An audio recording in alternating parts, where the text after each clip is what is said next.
오늘 함께 볼 말씀은 누가복음 6장 46절 말씀입니다. 누가복음 6장 46절 한 절 말씀입니다. 누가복음 6장 46절 말씀 제가 봉독해 드리겠습니다. 너희는 나를 불러 주여 주여 하면서도 어찌하여 내가 말하는 것을 행하지 아니하느냐. 아멘. 오늘 말씀은 누가복음 6장에 기록되어져 있는 말씀인데, 누가복음 6장, 그러니까 저희가 읽은 본문 말씀은 마태복음에서 흔히 산상수훈으로 알려져 있는 말씀에 누가복음에 기록되어져 있는 말씀입니다. 그래서 이 말씀은 마태복음의 산상수훈보다는 조금 더 짧게 누가에 의해서 기록되어져 있는데, 오늘 이 46절부터 시작해서 49절의 말씀은 그 말씀을 정리하면서 제자들이 어떻게 살아가야 하는가, 단순하게 그냥 제자라고 하는 것이 예수님의 말씀에 대해서 배웠으니까 끝, 이게 아니라 이제 그것을 믿은 대로 그리고 받은 대로 행하며 순종하며 살아가야 함까지도 오늘 말씀에서 이야기하고 있는 것입니다. 그래서 오늘 말씀을 통하여 제자가 어떻게, 우리가 예수님의 제자라고 한다면 이 세상에서 어떠한 모습으로 살아가야 하는가를 조금 함께 나누어 보았으면 좋겠습니다. 먼저 오늘 말씀이 누구에게 주어졌는가를 한번 좀 돌아보고자 합니다. 1차적으로 오늘 본문의 청자, 누가 듣고자 있는가를 보면 17절 말씀을 먼저 돌아보아야 합니다. 예수께서 그들과 함께 내려오사 평지에 서시니 그 제자의 많은 무리와 예수의 말씀도 듣고 병 고침을 받으려고 유대 사방과 예루살렘과 두로와 시돈의 해안으로부터 온 많은 백성도 있더라. 아멘. 예수께서 그들과 함께 내려오셨다라고 말하는데, 여기서 말하는 그들은 13절에서 말씀하시는 것처럼 그 제자들을 부르사 그 중에서 12를 택하여 사도라 칭하셨으니, 즉 이 자리에 모여있는 사람들은 예수님의 제자들, 예수님의 말씀을 따르고자 하는 사람들이 많이 모였고, 그 중에서 특별히 예수님께서 12명 사도라 칭하셨던 그 12제자도 있었고, 그리고 예수님의 소문을 듣고 병고침을 받기 위해서 온 사람, 필요에 의해서 온 사람, 귀신을 쫓아내기 위해서 온 사람, 혹은 예수라는 사람이 말씀을 잘 가르친다더라, 그가 어떠한 것을 한다더라 라고 하는 것을 소문을 듣고 가볍게 구경하려고 왔던 사람들까지 수많은 사람들이 오늘 그 자리에 와서 각자의 이해관계를 가지고 예수님 앞에 섰다라고 하는 것입니다. 즉 예수님의 이 말씀은 듣는 사람들, 그 가운데에는 수많은 사람들이 있었습니다. 그런데 예수님께서 누구를 향하여서 이야기하시는가는 20절 말씀을 보면 나옵니다. 20절 말씀을 함께 보시면, 예수께서 눈을 들어 제자들을 보시고 이르시되 너희 가난한 자는 복이 있나니 하나님의 나라가 너희 것이며. 아멘. 우리에게 너무나도 익숙한 말씀이지만 예수님께서 그 말씀을 시작하는 것이 예수께서 눈을 들어 제자들을 보시고 이르신다라고 하는 것입니다. 오늘 이 말씀은 예수님께서 그 수많은 무리들이 있지만 그 가운데 예수님을 따르고자 결단한, 그리고 그렇게 살아가고자 하는 제자들을 향하여 주어진 말씀이다라고 하는 것입니다. 즉 오늘 말씀은 그 예수님의 제자들에게 주어진 것이고, 다시 말하면 예수님의 제자라고 한다면, 그 제자이고자 하고 그렇게 살아가고자 한다면 오늘 말씀과 같이 그 삶을 살아가야 함을 이야기하기도 합니다. 오늘 말씀의 상황이 이제 그렇고, 그러한 상황 가운데에서 그러한 사람들, 제자들에게 주어졌다 한다라고 한다면, 이제 우리가 해야 할 것은, 그러면 나는 누구인가를 좀 돌아보았으면 좋겠습니다. 그러면 나는 오늘 말씀에 서 있는 수많은 사람들 중에서 어디에 서 있는가를 한번 돌아보자라고 하는 것입니다.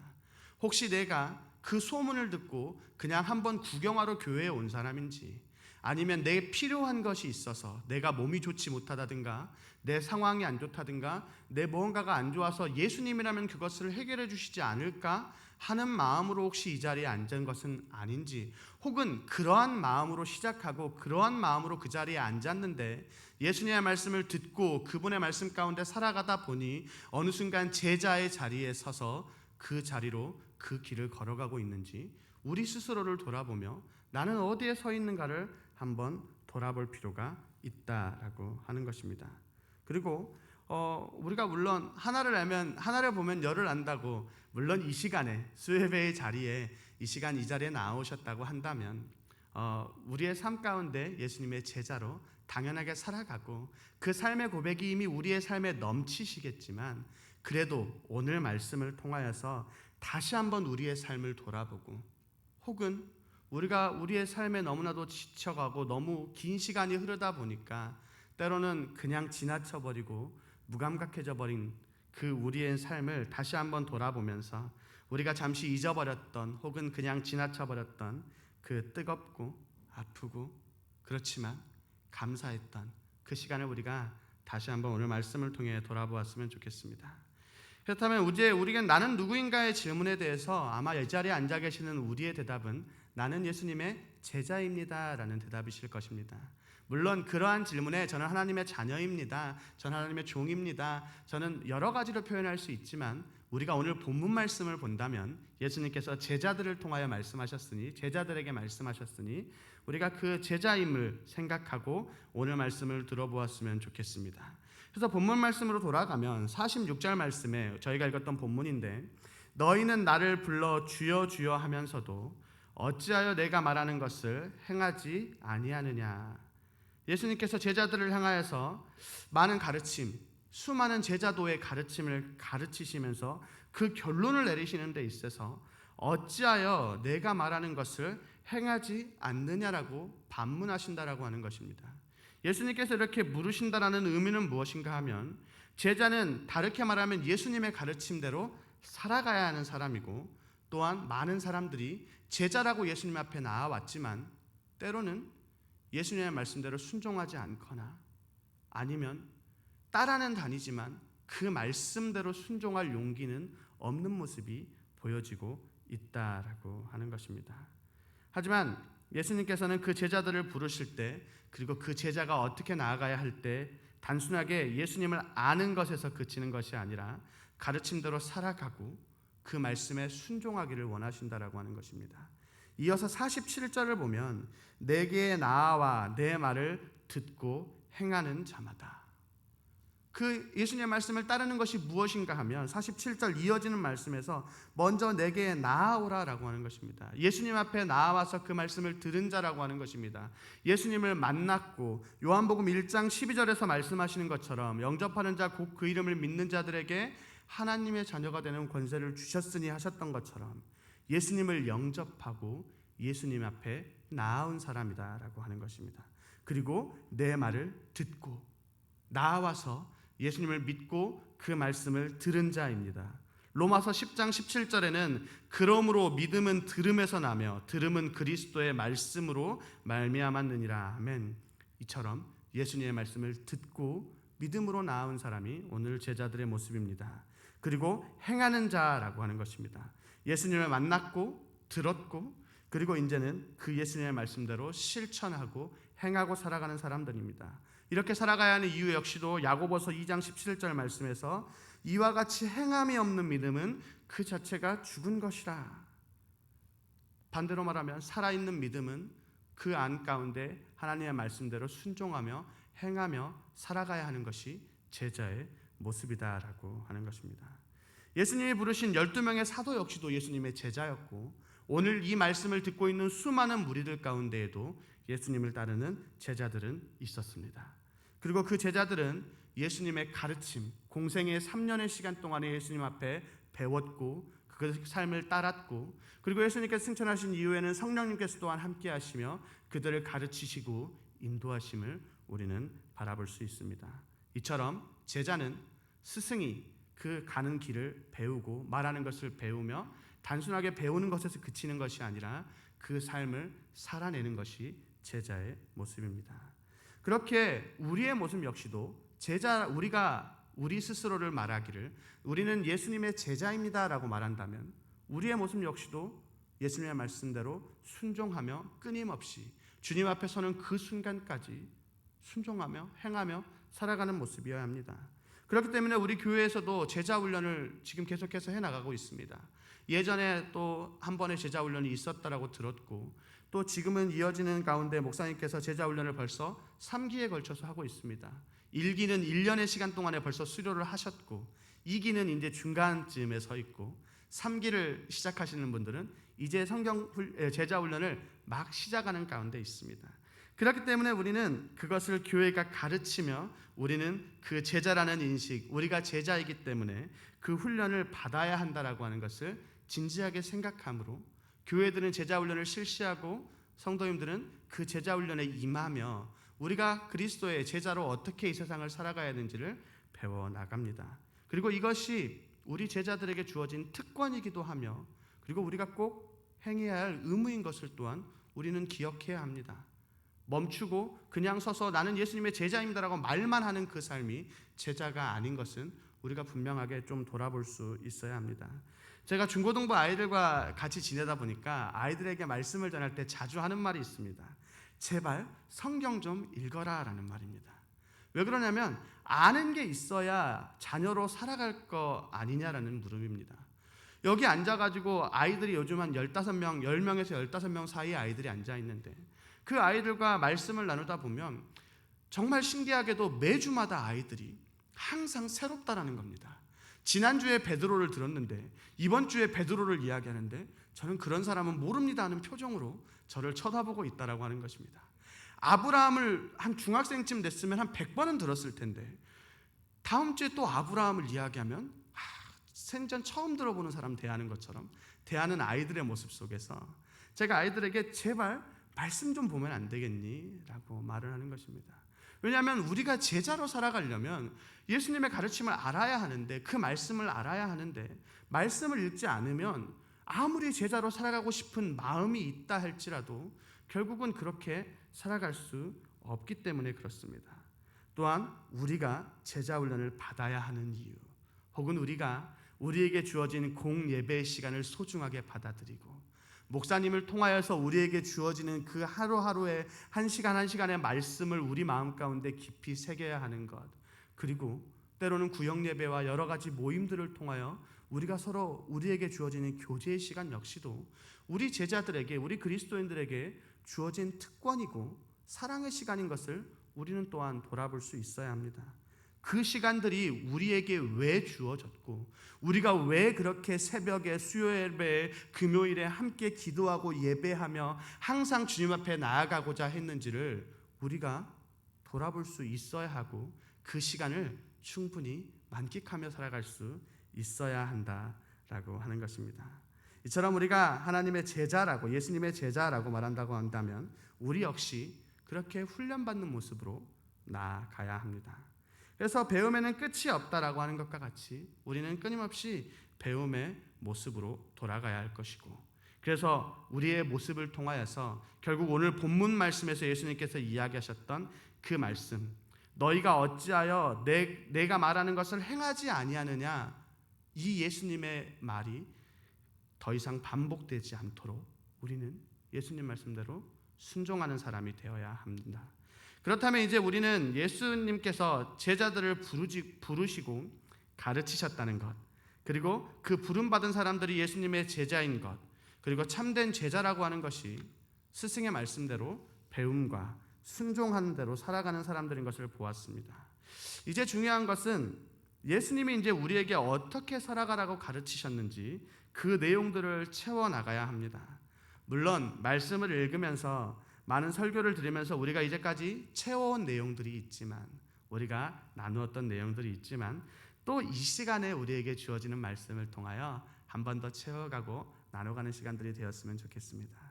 제가 말씀의 제목을 불순응이라고 했는데 저희가 이 시간부터 나눌 때 제게 수요일날 한 달에 한 번 정도의 시간이 주어지는데 저희 세계적으로 유명한 복음주의 목회자 중에 존 스토트 목사님이라는 분이 계시는데 그분이 그 제자들이 나아가야 할 것을 크게 8가지 정도로 분류를 하는데 이 시간들을 통하여 한과 한과 그 말씀과 성경 안에서 그 답을 좀 찾아가는 시간들이 됐으면 좋겠습니다.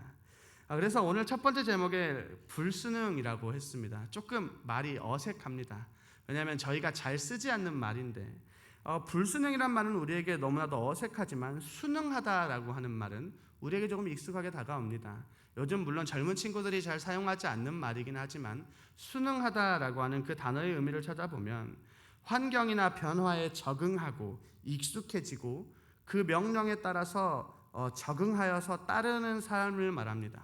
그러니까 다시 말하면 불순응이란 말은 어떠한 것에 순응하지 않고 그 세상의 풍조에 따라가지 않고 그것을 거절하고 반대하며 자신의 의견을 세울 수 있는 삶을 이야기합니다. 제가 제목을 불순응이라고 정했던 것은 그 존 스토트 목사가 그렇게 이야기했던 것은 우리가 무엇에 대해서 불순응해야 되는지, 우리가 무엇을 거절하고 우리가 무엇을 바로 세워야 하는지 오늘 말씀을 통해서 알아보자라고 하는 것입니다. 그래서 먼저 성경 말씀 속에서 우리가 무엇에 대적하고 일어나야 하는지를 좀 돌아보았으면 좋겠습니다.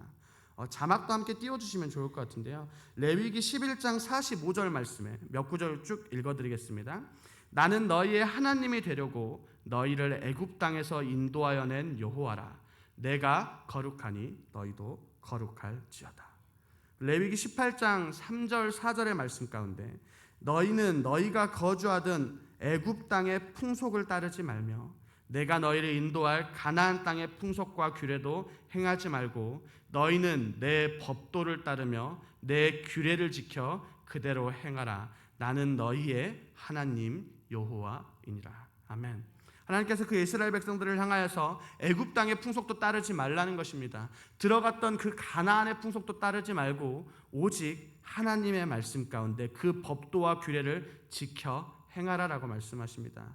에스겔서 11장 12절에는 너희는 내가 여호와인 줄을 알리라. 너희가 내 율례를 행하지 아니하며 규례를 지키지 아니하고 너희 사방에 있는 이방인의 규례대로 행하였느니라 하셨다 하라. 이스라엘 백성들이 하나님의 말씀에 순종하지 않고 하나님의 말씀과 법을 따르지 않고 세상을 따라 살아갈 때 하나님께서는 에스겔 선지자를 통하여 엄하게 꾸짖으심을 우리는 바라볼 수 있습니다. 그 신약 성경 가운데에도 마태복음 6장 7절 8절에 또 기도할 때 이방인과 같이 중언부언하지 말라. 그들은 말을 많이 하여야 들으실 줄 생각하느니라. 그러므로 그들을 본받지 말라.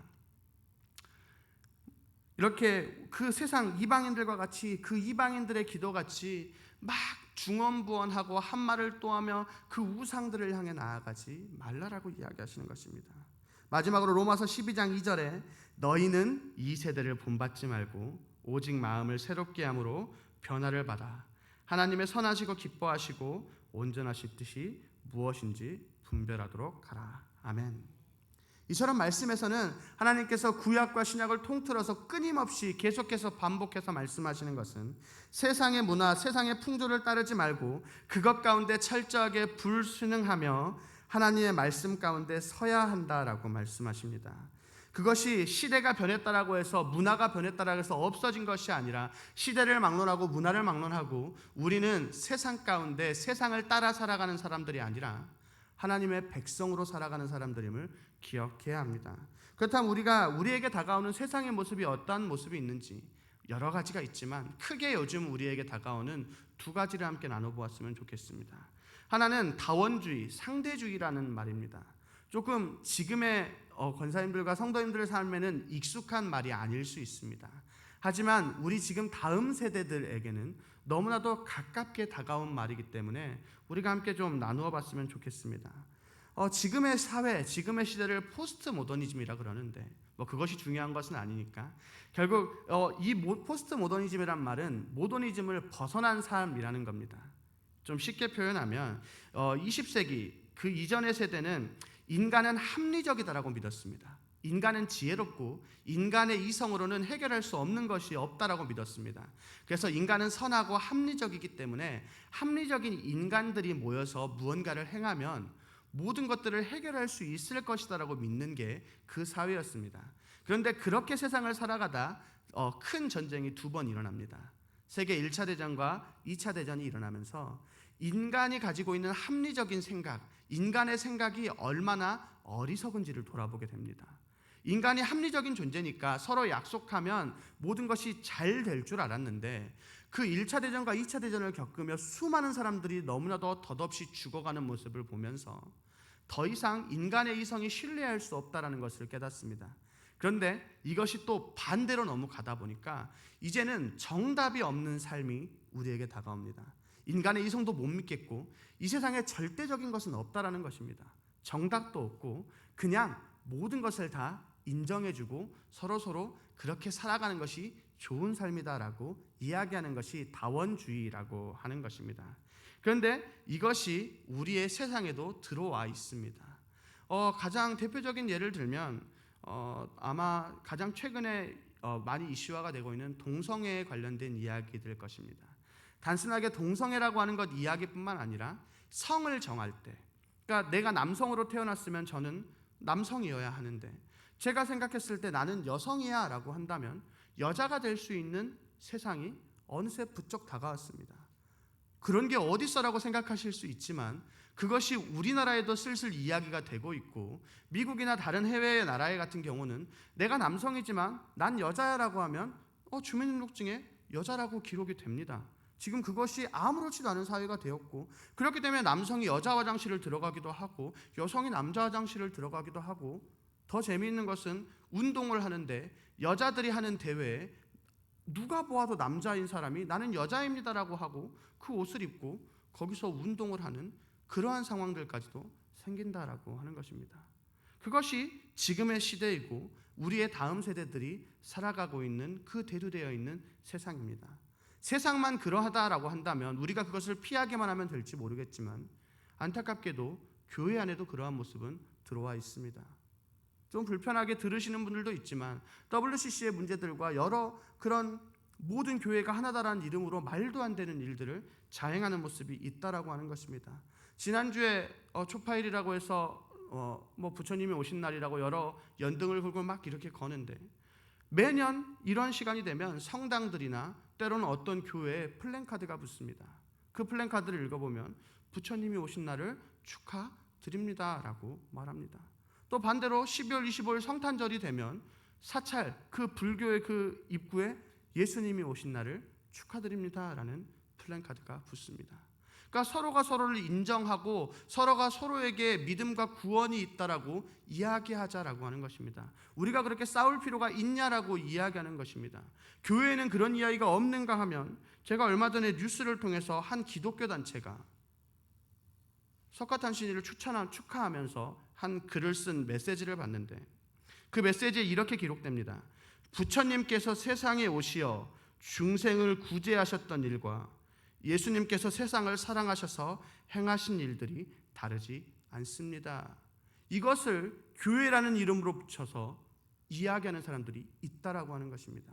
참 불편하게 들리고 참 어렵게 들리고 참 우리의 마음을 힘들게 하지만 지금의 시대가 그렇고 우리의 다음 세대가 살아가는 그 세상, 지금 우리의 교회가 그러한 가운데 그러한 위협 가운데 놓여져 있다라고 하는 것입니다. 그렇기 때문에 우리는 이 세대를 분별할 수 있어야 되고 구별할 수 있어야 하며 세대를 따라 살아가는 것이 아니라 우리는 분별함으로 말씀 가운데 바르게 서야 합니다. 지금 이것이 우리 교회 가운데 그리고 우리의 다음 세대가 놓여져 있는 상황입니다. 그렇다면 우리가 이러한 상황 가운데 어떻게 대응하고 나아가야 하는가? 세상은 우리 교회를 향해서 오만하고 독단적이고 자기들만 안다라고 이기적이다라고 이야기합니다. 그 이유는 구원이 오직 예수 그리스도에게만 있다라고 교회가 이야기하기 때문이다라고 하는 것입니다. 그렇지만 우리는 그러한 상황 가운데 어떻게 헤쳐나가야 하는가? 방법은 우리가 겸손하게 이 사랑의 하나님의 말씀대로 살아가는 것밖에 없다라고 하는 것입니다. 조금 답답하지만, 조금 화가 나지만 그렇다고 해서 이 세상과 싸우고 이 세상을 향하여 똑같이 손가락질하고 돌을 던질 수는 없다라고 하는 것입니다. 왜 그런가 하면 예수님께서 이 세상을 그렇게 살아가셨기 때문에 그렇습니다.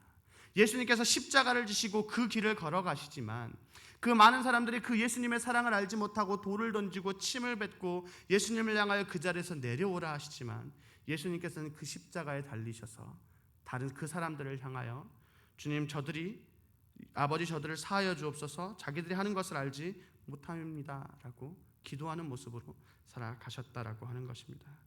우리가 무조건적으로 다툰다고 하여서 그 문제가 해결된다면 우리 역시도 그렇게 해야겠지만 예수님께서 그렇게 하지 않으셨고 그리고 그 이후에 초대교회 역시도 세상이 교회를 향하여 공격할 때 칼을 들고 그렇게 나아가는 것보단 사랑의 모습으로, 말씀으로, 순종함으로 살아갈 때 그 모습을 통하여 세상이 변화되어지고 하나님 앞에 돌아옴을 우리는 볼 수 있습니다. 그렇기 때문에 우리가 지금의 시대에도 우리가 할 수 있는 것은 우리가 먼저는 말씀 가운데 바로 서고 말씀에 순종하는 삶의 모습이어야 할 것이고, 그리고 우리가 그런 사랑과 겸손한 모습으로 세상을 향해 끊임없이 하나님의 말씀을 전하는 것밖에 방법이 없다라고 하는 것입니다. 특히 우리 자녀들을, 다음 세대를 가르칠 때 역시도 우리가 조금 관심을 기울여야 합니다. 아직 그 다음 세대가 성숙하지 못함을, 그리고 지금에 계시는 성도님들의 삶과는 다른 것들을 배워왔던 세대라고 하는 것을 우리는 또한 기억해야 합니다.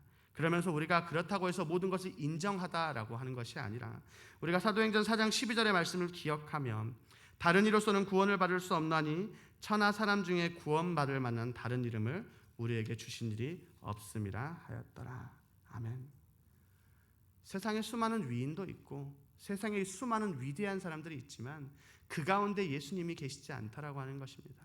예수님은 위대하신 분이 아니라 유일하신 하나님이시며 유일하신 분임을 우리는 기억하고, 세상을 향하여서도 유일하신 예수 그리스도를 가지고 오직 하나뿐인 우리의 구원자 되신 예수님을 나타내며 우리는 또한 살아갈 수 있어야 합니다. 둘째는 우리에게 다가오는 것은 물질주의입니다. 물질주의는 제가 그렇게 크게 설명하지 않아도 우리에게 너무 익숙하게 다가옵니다. 그렇다고 해서 물질이 나쁜 것이냐? 그것은 아니지만 그 모든 물질 역시도 하나님께서 주신 것이기에 우리가 그것을 나쁘다라고 이야기할 수 없지만, 문제는 그 물질이, 그 돈이, 그 어떠한 것들이 하나님보다, 예수 그리스도보다 위에 서는 순간 그것이 문제가 된다라고 하는 것입니다. 모든 것이 하나님께서 주신 것임을 만족하고 자족하며, 그 사도 바울이 빌립보서를 통하여서 고백하였던 것처럼 어떠한 형편이든지 나는 자족하기를 배웠노니 그렇게 말하며 고백하며 살아가야 하는데, 모든 것을 하나님께서 주신 것임을 기억하고 살아가야 하는데 그렇지 못할 때가 있다라고 하는 것입니다. 다른 것보다 물질적인 것들이 더 먼저 보이고 그 가운데 무너지는 우리의 모습이 있을 때가 있다라고 하는 것입니다. 하지만 우리가 욥의 고백을 기억하는 것처럼, 이처럼 이르되 내가 모태에서 알몸으로 나왔사온즉 또한 알몸이 그리로 돌아가올지라. 아멘. 그 욥의 고백과 같이 결국 우리가 돌아갈 때에는 이 땅에 돌아왔던 아무것도 가진 것 없이 들어왔던 것처럼, 그리고 결국 아무것도 가져가지 못하는 것을 기억하며 예수님의 말씀대로 우리의 그 상급을 하늘에 쌓아야 할 것을 우리는 또한 기억하면서 살아가야 합니다. 물론 이외에도 세상이 우리를 향하여 공격하는 것은 수많은 것들이 있습니다. 다원주의, 상대주의라는 이름 외에도 수많은 것들로 교회를 공격하고 그리고 교회를 무너뜨리려고 합니다. 그런데 우리가 그러한 상황 가운데 무너지지 않으려면, 흔들리지 않으려면 결국 우리는 말씀 가운데 바르게 서야 한다라고 하는 것입니다. 그렇기 때문에 우리는 예수님의 말씀을 다시 한번 돌아보아야 합니다. 사탄이 예수님께서 그 광야에 기도하실 때 가서 예수님을 유혹할 때 예수님께서 그 말씀을 가지고 담대히 말씀하셨던 것처럼 우리 역시도 흔들리지 않고 무너지지 않고 세상을 향하여 바르게 말씀으로 대답할 수 있어야 합니다. 또한 우리만 그렇게 살아가야 하는 것이 아니라 우리의 다음 세대를 그렇게 키워나가야 합니다. 저도 그렇게 배웠고 지금 앉아 계시는 성도님들 역시도 그 이전의 세대에게 믿음을 물려받고 그 믿음 가운데 살아갔던 것처럼 우리는 또한 우리 다음 세대를 향하여 이 믿음을 그대로 더욱더 강하게 물려줄 수 있어야 한다라고 하는 것입니다. 그렇기 때문에 우리는 그것을 단순하게 믿으면 돼라고 하는 것에서 멈추는 것이 아니라 바르게 말씀을 가르치고, 또한 가장 우리가 먼저 해야 할 것은 우리가 그 말씀대로 살아가야 합니다. 세상 가운데 그런 말이 있습니다. 부모는 아이의 거울이다라고 하는 말이 있습니다. 저희 아내가 사모가 어린이집 교사인데 그 어린이집 가운데 있다 보면 아이의 문제가 금방 보인다고 합니다. 그리고 그 아이가 어떤 문제를 가지고 있고 그 부모님과 함께 대화를 해보면 아이가 왜 그 문제를 가지고 있는지 금방 이해할 수 있다고 합니다. 부모님의 모습을 보면서 아이들은 배우고 성장한다라고 하는 것입니다. 마찬가지로 우리가 다음 세대를 향하여 어떠한 것을 가르칠 때에는 우리가 물론 성경을 가르치고 성경을 읽어라라고 이야기할 수도 있지만 그것보다 더 먼저 되어야 할 것은 우리가 그렇게 살아가야 한다라고 하는 것입니다. 그 아이들을 향하여 다음 세대를 향하여 너가 하나님 앞에 기도해야 되라고 100번 이야기하는 것보다 모든 상황 가운데 기도하며 살아간다면 아이들은 그렇게 가르치지 않아도 항상 기도하는 삶으로 살아갑니다.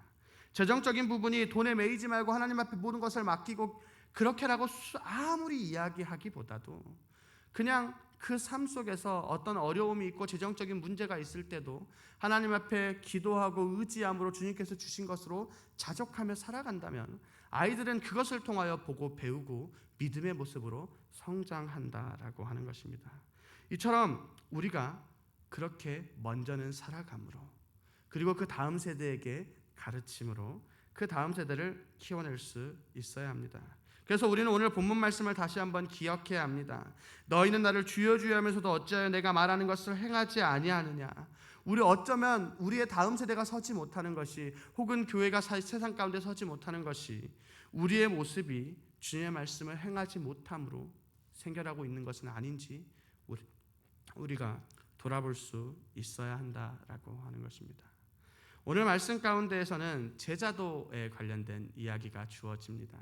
결국 제자가 된다라고 하는 것, 우리가 제자라고 하는 것은 아는 것에서 그치는 것이 아니라 그 말씀대로 순종하는 삶이고 그렇게 순종하며 살아가기 위해서는 우리가 말씀 가운데 바로 서야 한다라고 하는 것입니다. 말씀을 알아야 하고 믿음으로 나아가야 되고 그리고 그 말씀대로 순종함으로 살아가야 합니다. 그리고 우리 교회의 모습이 그러한 모습이 되었으면 좋겠습니다. 그래서 우리의 모습이 세상의 풍조에 세상의 것을 따라 순응하고 살아가는 삶이 아니라 세상 가운데 불순응하며 하나님의 말씀을 바로 세우고 제자된 삶의 모습으로 이 세상을 살아갈 수 있어야 합니다. 저에게 고전으로 잘 알려져 있는 제가 좋아하는 작가이기도 하지만 알베르 카미라고 하는 사람이 페스트라고 하는 책을 쓰면서 그 안에 그런 문장을 남깁니다. 강물을 따라가는 것은 오직 죽은 물고기뿐이다 라고 이야기합니다. 그 강물 가운데 강물에 따라서 강물이 이리 치면 저리 가고 저리 치면 저리 가는 물고기는 죽은 물고기만 그렇다라고 하는 것입니다. 살아있는 물고기는 그 강물이 그럴다 할지라도 흔들리지 않고 자신의 길을 가는 것처럼 우리가 그리스도인이라고 한다면 우리가 하나님의 제자라고 한다면 우리가 정말 그 말씀대로 살아가겠다라고 한다면 우리 역시도 죽은 그 모습이 아니라 살아서 행동하며 순종하며 그 말씀과 믿음대로 살아가고 그리고 그 믿음을 다음 세대에게 전할 수 있어야 한다라고 하는 것입니다. 이처럼 우리가 오늘 말씀을 돌아보시며 돌아가시는 그 모든 삶 가운데 행하는 삶이 되셨으면 좋겠고 세상이 우리를 향하여서 어떠한 이야기를 할지라도 세상을 따라가는 것이 아니라 구별하고 분별되어지며 바르게 서는 저희 교회 모든 성도들 되셨으면 좋겠습니다. 기도하시겠습니다. 살아계신 하나님 아버지 감사합니다. 지금 오늘도 우리를 부르시며 함께 예배로 기도로 찬양으로 나아가게 하심에 감사드립니다. 지금 이 시간 우리에게 주어지는 말씀 가운데 주님께서 너희가 어찌하여 행하지 아니하였느냐라는 말씀처럼 살아가는 것이 아니라 우리의 모습이 주님의 말씀 가운데 순종하며 행함으로 나아가고 그렇게 우리의 모습을 통하여 세상 가운데 하나님의 영광을 드러내며 살아나가는 시간들 될 수 있도록 주님의 사랑을 베풀어 주시옵소서. 살아계신 예수 그리스도 이름으로 기도드립니다. 아멘. 이 시간 저희